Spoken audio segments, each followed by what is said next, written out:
নমস্কাৰ জনাইছোঁ বন্ধু বান্ধৱীসকল, অন্য বিশেষ এটি ভিডিঅ'লৈ স্বাগতম জনাইছোঁ। আজি 1 কাতি হয়, অৰ্থাৎ একাৱতী। তো আজিৰ দিনটোত গৃহিণীসকলে ঘৰৰ যিকোনো সদস্যই আহি পথাৰত চাকি বন্তি জ্বলায়।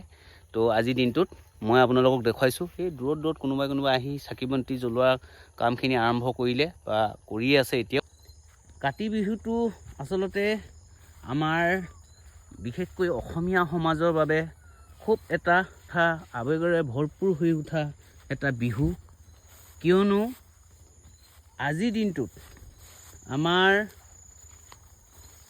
সকলো অসমীয়া ৰাইজে বুলি মই কৈছোঁ, অসমীয়া সমাজে তো পথাৰত গৈ খেতিপথাৰত নিজৰ খেতিডৰা খুব সুন্দৰকৈ চোৱা চিতা কৰাৰ পিছত এনেধৰণে চাকি বন্তি জ্বলোৱা কামটো কৰে আজিৰ দিনটোতে। আৰু এটা কথা মই কৈ থওঁ, আজিৰ দিনটোতে পথাৰত নতুনকৈ ধান ওলোৱা দিন হয় বুলি ধৰা হয়। 1 কাতিৰ দিনটোতে আচলতে পথাৰত ধান ওলায়।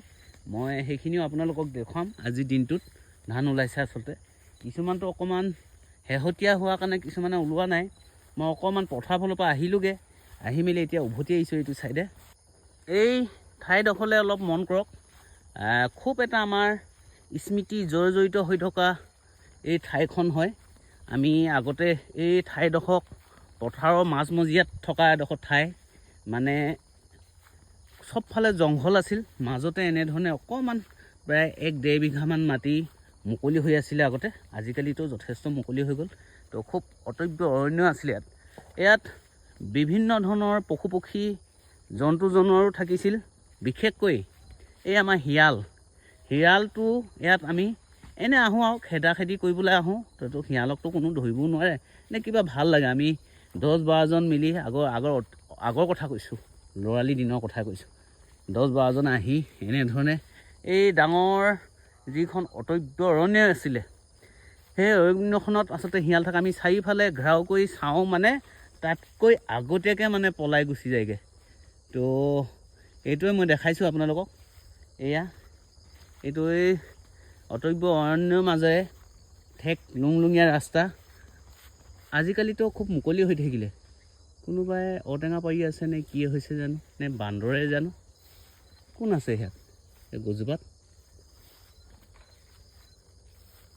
ঔটেঙা পাৰিছে নেকি? কোনে? অঁ, ঔটেঙা পাৰি আছে, হিলি আছে। কেতিয়াবা বান্দৰো থাকে। তো ঔটেঙা পাৰি আছে। তো মই আপোনালোকক দেখুৱাইছোঁ, খুব ভাল লগা এটা পৰিৱেশ আছিল। আৰু যেতিয়া আমাৰ কাতি বিহু শেষ হোৱাৰ পিছত ভোগালী বিহু শেষ হোৱাৰ পিছত আকৌ ৰঙালী বিহু আহিব। ৰঙালী বিহু অহাৰ সময়ত এই ঠাইখিনিত যদিও অটব্য অৰণ্য হয়, ইয়াৰ মাজতে কিছুমান প্ৰকৃতিয়ে নিজে সৃষ্টি কৰা কিছুমান ফুল গছ থাকে, জংঘলী ফুল, ইমান সুন্দৰ আমোলমোলাই থাকে নহয়। আমি সেইবোৰক আচলতে আমি নিজে নামাকৰণ কৰি ৰাখোঁ, খৰিকাজাৰ ফুল বুলি। নাম কি হয় আৰু, কিন্তু আমি নামাকৰণ কৰোঁ। তো এইডোখৰে হাবিডোখৰ হয়, খুব ডাঙৰ এডোখৰ হাবি আছিল। 1 কাতিৰ দিনটোত যে ধান ওলায় তাৰ প্ৰমাণ মই আপোনালোকক দেখুৱাইছোঁ। এইটো চাওক, এয়া 1 কাতিৰ দিন হয়, একাৱতী দিন। এইয়া পথাৰত ধান ওলাইছে আজিৰ দিনটোত। দেখিলে নহয়, ধান ওলাইছে। আজিকালি গৰুবোৰ ঘৰত লৈ নাযায়, এনেকৈ পথাৰতে বান্ধি ৰাখে। আচলতে ঘৰলৈ লৈ যাবলৈ অলপ অসুবিধা হৈছে চাগে, সেইকাৰণে পথাৰতে থৈ দিছে। আমাৰ ককাইদেউৰ গৰু হয় এইকেইটা। গৰুকেইটা ইয়াতে বান্ধি থৈছে নেকি? অঁ, এই ককাইদেউক লগ পাইছোঁ। ধান ওলাইছে নে? কি ধান হয় সেইবোৰ? কি কয়? পংকজ ধান ভাল নহ'ল দেখোন। পানী নেপালে ন? চাওক, এইখিনি ধানখিনি মই দেখুৱাই দিছোঁ। আজিৰ দিনটোতে ওলাইছে ন? এইখিনি না আগতে ওলালে? আজি ওলাইছে। একেদিনাখনে চাওক, কাতি বিহুৰ দিনটোত ধানবোৰ ওলাই বুলি মই কৈছিলোঁ। আপোনালোকে মোৰ ভিডিঅ'টো চাই যদি ভাল পায়, লাইক কৰিব, কমেণ্ট কৰিব, শ্বেয়াৰ কৰিব। যদিহে আপোনালোকে মোৰ এই সৰু ভিডিঅ'টো ফেচবুকত চাই ফ'ল' কৰি দিব, আৰু যদিহে আপোনালোকে ইউটিউব চেনেলত চাই মোৰ চেনেলটো ছাবস্ক্ৰাইব কৰি দিবলৈ নেপাহৰিব। ধন্যবাদ।